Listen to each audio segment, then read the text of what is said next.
नमस्कार. तर विषय असतो क्षमतेचा, विषय असतो आपल्यातील क्रियाशीलतेचा, विषय असतो आपण सक्षम आणि सशक्त आहोत याची जाणीव. कारण आपण सतत प्रयत्नशील असतो आणि सतत उद्योगी आपलं मन ठेवत असतो. पहा, निष्क्रिय राहून पहा, निस्तेज राहून पहा, आळशी राहून पहा. एक उद्योगी व्हा किंवा निष्क्रिय राहा. दोन पर्याय, एक उद्योगी, एक निष्क्रिय. त्यातून एक विशेष अनुभव येतो पहा. उद्योगी असला त्याला लक्ष्मी कृपा होते आणि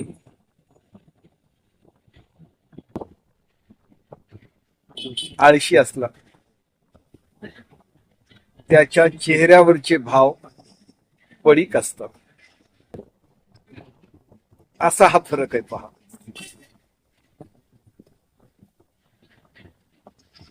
स्वतःच कर्तृत्व, स्वतःतलं नेतृत्व आणि स्वतःची क्षमता यालाच महत्व असतं. स्वतःपुरतं का होईना,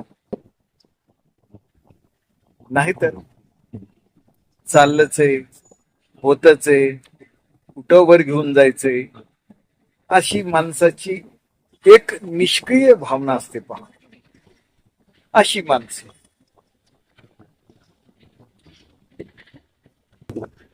दैवावर, नशिबावर विसंबवून असतात. दैव जाणिले कुणी,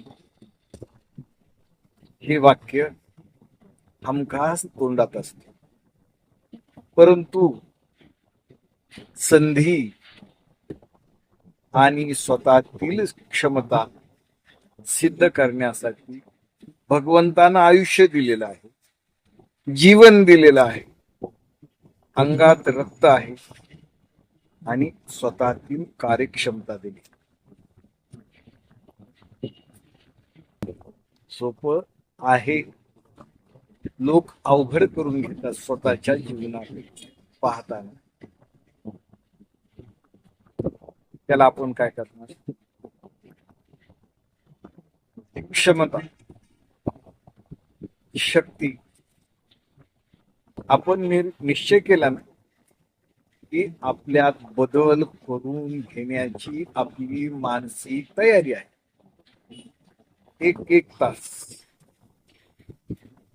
सतत उद्योगी राहणं, कार्यतत्पर राहणं आणि लोकांना बोलत ठेवणं.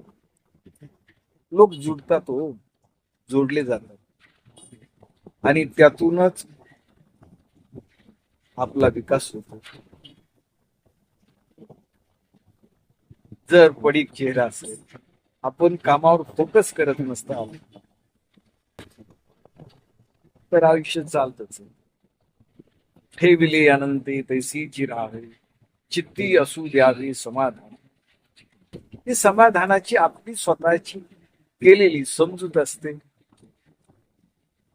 काही वाक्प्रचार, चुकीचे वाक्प्रचार ओघवताना आणि सहजतेनं माणूस बोलून जातो.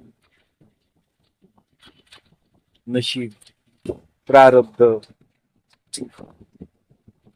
हे सर्वांच सारखं नसतं असं म्हणूनही हे विले अनंते तैसी राहावी असू द्यावे समान, ही समाधानाची ह्यांच्या दृष्टीनं केलेली व्याख्या असते.